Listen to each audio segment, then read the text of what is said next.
Bom, nós estamos aqui com o Dr. Paulo Miranda, membro da diretoria da Sociedade Brasileira de Endocrinologia e Metabologia, e nós estamos inaugurando uma nova forma de passar as informações para vocês, usando todas as ferramentas digitais que a gente tem à disposição agora. Então, essa foi uma forma encontrada para a gente falar um pouquinho sobre o Endocrino Society, que acabou de acontecer, online, mudando todas as previsões que haviam anteriormente.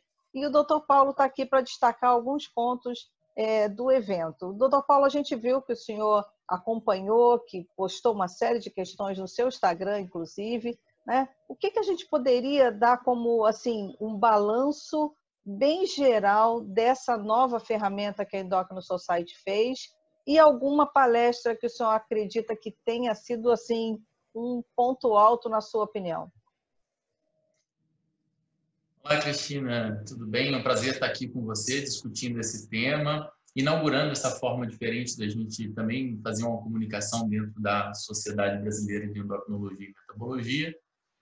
Dou aí um bom dia, boa tarde, boa noite para quem está nos assistindo, independente aí do horário que o fará, a tecnologia nos permite isso, né?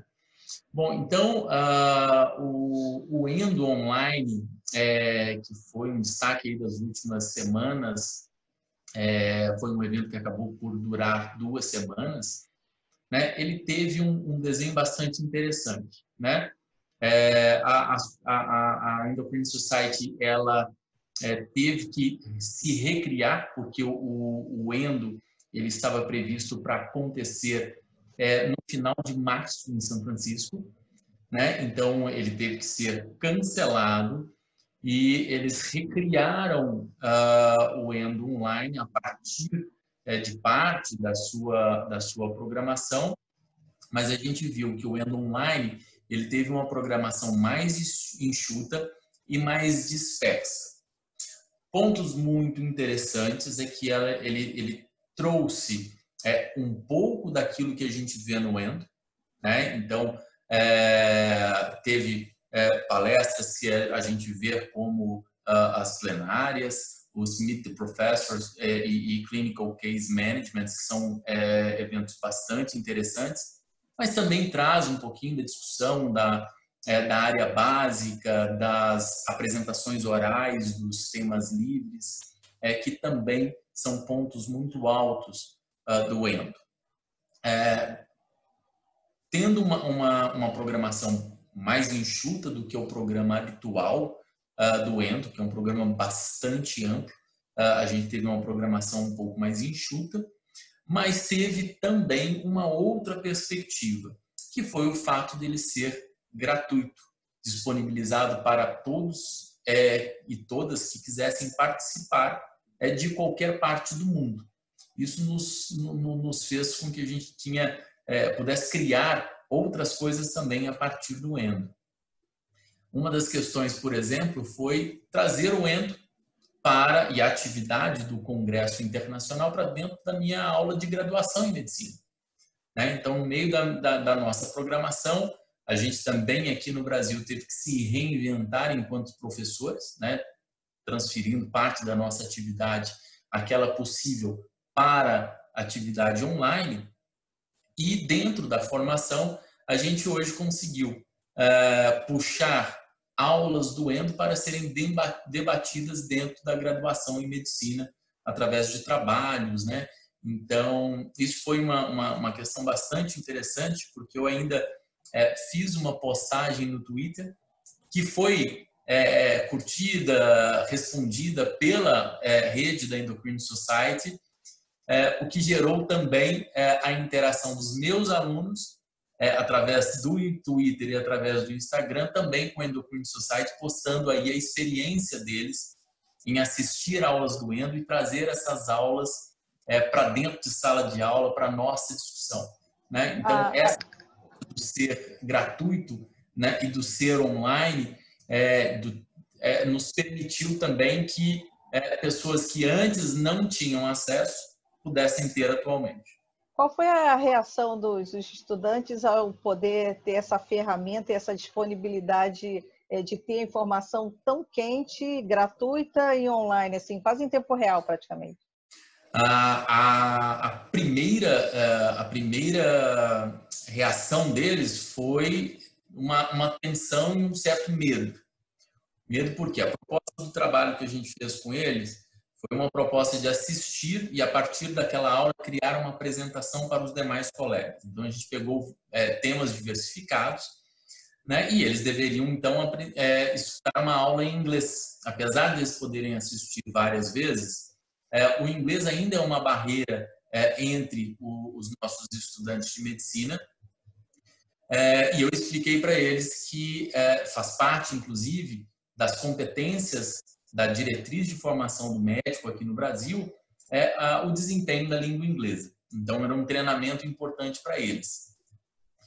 E aí essa proposta foi, então, primeiro foi recebida com medo e, posteriormente, após a apresentação, após a discussão, foi sentida, na minha percepção, como uma vitória, né? Uma percepção deles que eles poderiam acompanhar aulas em um evento de alto desempenho acadêmico, com pessoas de renome mundial que são a ponta da pesquisa e da prática clínica naquelas áreas específicas deles, e podiam compreender e transmitir aquela informação também com bastante qualidade e bastante propriedade. Doutor Paulo, deixa eu te fazer uma pergunta em função disso. Nos últimos congressos, no último congresso que a gente cobriu, né, em Chicago, do Endocrine Society, a gente observou que a Endocrine Society tem essa preocupação e a sensação que tem é que em várias apresentações o inglês utilizado ele procura ser o mais fácil de entendimento de quem está acompanhando. Eu não sei se no projeto online desse ano eles também optaram por isso, seguindo essa mesma linha. Eles fizeram isso?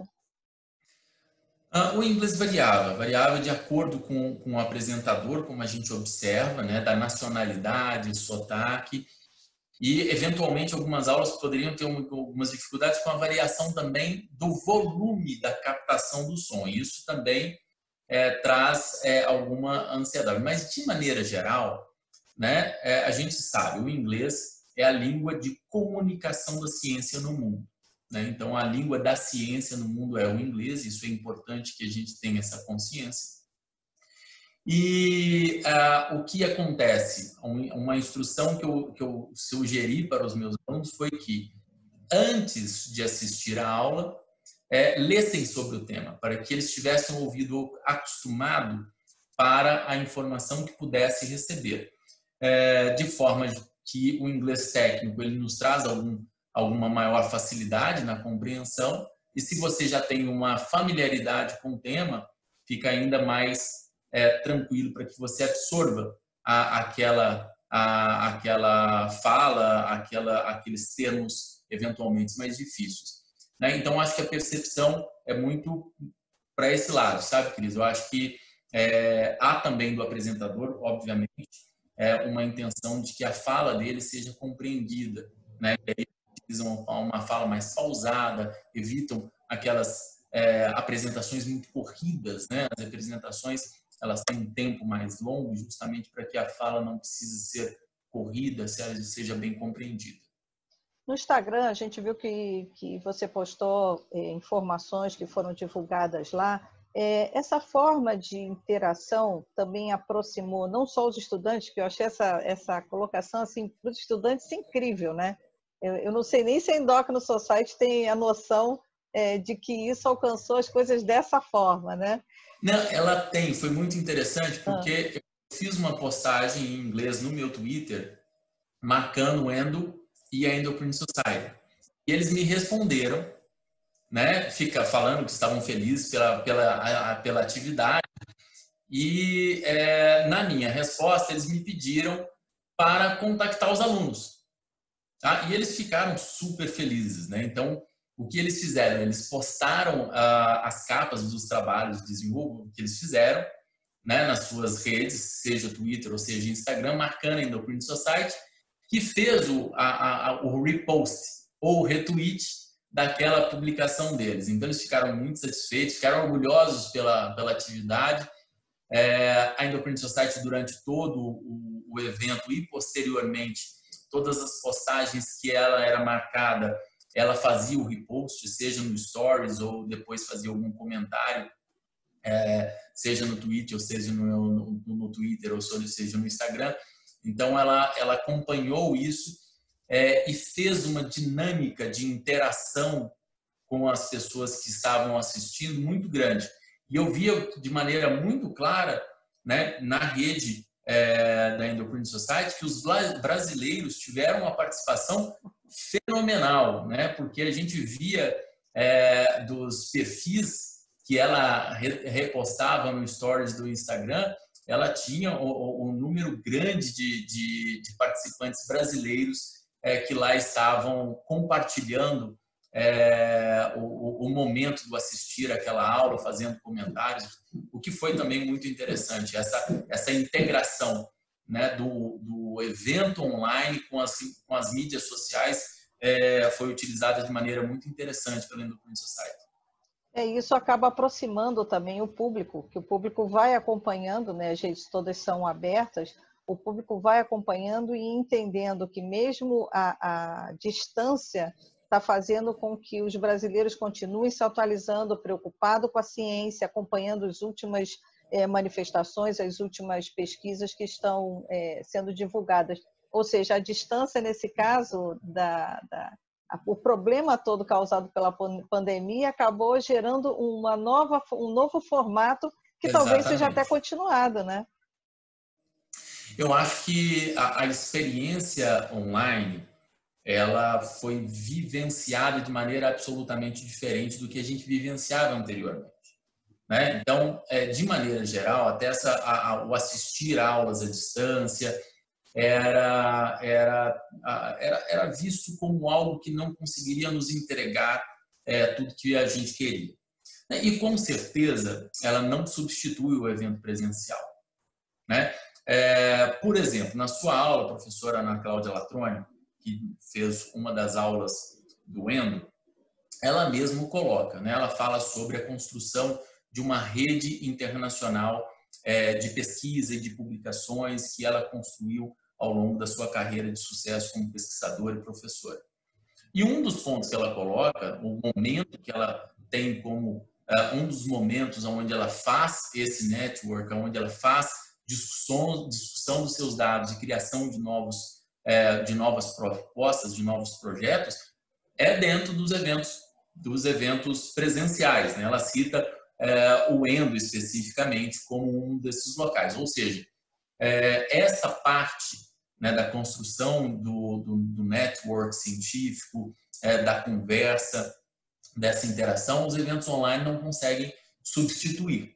Mas, ao mesmo tempo, a gente observou, dentro dessa experiência, onde essa era a nossa única opção, de que realmente ele consegue nos entregar muito, né? Consegue fazer uma interação, a gente consegue criar alternativas para que a gente consiga acompanhar a aula de maneira mais efetiva, né? E foi, na minha opinião, realmente um grande sucesso dentro da situação em que a gente se encontrava. É um aprendizado. Na verdade, eu acho que a gente não vai descartar nenhuma questão, a gente só vai agregar novas opções a poder se atualizar na área da ciência, né? Certamente, certamente. Eu acho que a opção do assistir à distância para aquele que não pode lá estar presente, ela passa a ser um componente fundamental para os eventos daqui para frente, né? Seja a disponibilização posterior ou mesmo a disponibilização de algum conteúdo ao vivo, né, seria bastante interessante. E em matéria de conteúdo, doutor Paulo, o que você destacaria? Você comentou aí da palestra da doutora Ana Cláudia sobre essas questões dos estudantes. Algum ponto você conseguiria destacar como tendo chamado mais a sua atenção? Bom, a gente vê que a construção da programação foi diferente, né? Então ela foi reduzida em relação àquela que a gente está acostumada para o evento. Eu vou chamar a atenção para alguns pontos. A palestra de abertura foi um ponto alto, onde se discute endocrinopatias e doenças endocrinológicas no cenário de Covid ou associado à infecção por Covid, em especial diabetes, obesidade e insuficiência suprarrenal. Então, foram 3 palestras bastante interessantes, juntando conhecimentos do mundo todo, bem escolhidos os palestrantes. Do conteúdo ao vivo, a gente teve algumas palestras interessantes, conteúdos de hipófise, como acromegalia, conteúdos focados também em diabetes e obesidade. E eu vou chamar a atenção do conteúdo on demand, que foi também bastante interessante. No conteúdo on demand, que foi liberado logo após a palestra de abertura, a gente tinha também os Meet the Professors, também bastante temas de diabetes e obesidade, com 2 deles fora desse tema, um focado no acompanhamento e tratamento da mulher trans, ou na oftalmopatia de Graves. Tem um curso muito interessante em diabetes do tipo 1, um curso longo com várias aulas, muito completo, que faz parte do programa de educação dos fellows, ou seja, de quem está em formação nos Estados Unidos, ou seja, é um conteúdo muito extenso e muito interessante. Uma das palestras que eu mais gostei, que foi muito interessante de acompanhar, foi a palestra da professora Miriam Christ-Crane, que é uma pesquisadora da Suíça, que teve uma publicação no New England em colaboração com um grupo aqui de Belo Horizonte, o professor Antônio Ribeiro e a Juliana Drummond, e ela esteve aqui no CEBEM 2018 para justamente falar dessa publicação, que foi muito interessante, e ela falou sobre o ano em hipófise, em doença hipofisária. Ela passa desde discussões focadas na patologia dos tumores hipofisários, e fala sobre vários temas, e eu vou chamar a atenção também da citação por ela dentro de um dos temas mais relevantes do ano de 2019, a publicação de um trabalho conduzido pelo grupo da USP de São Paulo, especial professora Nina e professor Malebrante, a publicação como primeiro autor do Rafael Locke, que foi citado nessa aula dele como um dos artigos mais relevantes publicados no ano passado. Então, também, mais uma vez, a presença de brasileiros dentro da programação. Então, a programação foi bastante ampla. A outra questão também que a gente pode citar foi uma grande gama que trabalha sobre o comportamento, as competências do pesquisador, do endocrinologista. Então, tanto falando, por exemplo, como eu já citei, da professora Ana Cláudia Latrônico, como construir uma rede de publicação, de pesquisas, como também falando sobre burnout, sobre competências emocionais, que também são muito importantes no cenário que a gente vive hoje e também para o desenvolvimento profissional das pessoas. Era muito difícil conseguir sentar e se concentrar para se isolar do que acontecia em volta e acompanhar todas essas apresentações? Definitivamente é mais difícil, Em casa, e aí dividindo meus horários entre as aulas, que eu estou também muito tempo online com meus alunos de graduação, e também nas reuniões científicas das nossas equipes, ou seja, a gente não parou a atividade acadêmica, o ensino, e entre outras atividades que a gente tem que conduzir, a parte assistencial também. Então, não é fácil a gente separar esse tempo, até porque o Endo, ele propôs de fazer uma programação em 2 semanas. Então, poucas as vezes eu consegui assistir às palestras ao vivo.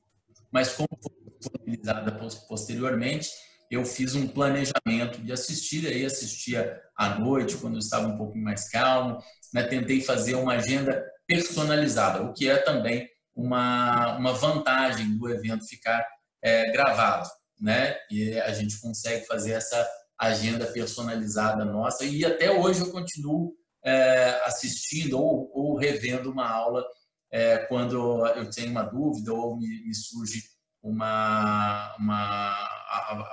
tempo disponível, eu ligo, assisto, meia hora, 40 minutos, é o bastante para a gente assistir mais uma aula e aprender mais um bocadinho. Bom, a gente está reutilizando tudo, né? Porque a gente tinha aquelas agendas dos aplicativos quando você vai para o congresso para você se programar, agora você faz uma programação e você consegue assistir num período maior. E a gente inaugura, então, umas resenhas a respeito dos eventos, a gente vai batendo papo, destacando, né? A gente acompanhou e foi fazendo uma curadoria nas redes sociais da SBEM, com a comunicação e a diretoria monitorando e acompanhando a gente. Então, a gente agradece a estreia aqui da nosso novo espaço aqui de resenhas sobre os congressos ou sobre alguma entrevista, e acho que agora adiante, eu acho que a ideia vai vingar de vez, certo, doutor Paulo? Certíssimo. Foi um grande prazer estar aqui fazendo essa discussão, dando aquela pincelada, né, sobre o evento. Obviamente, o evento traz muito mais informações do que a gente consegue trabalhar na resenha, né? Mas, como você bem disse, é um marco que a gente consiga fazer esse tipo de atividade, né?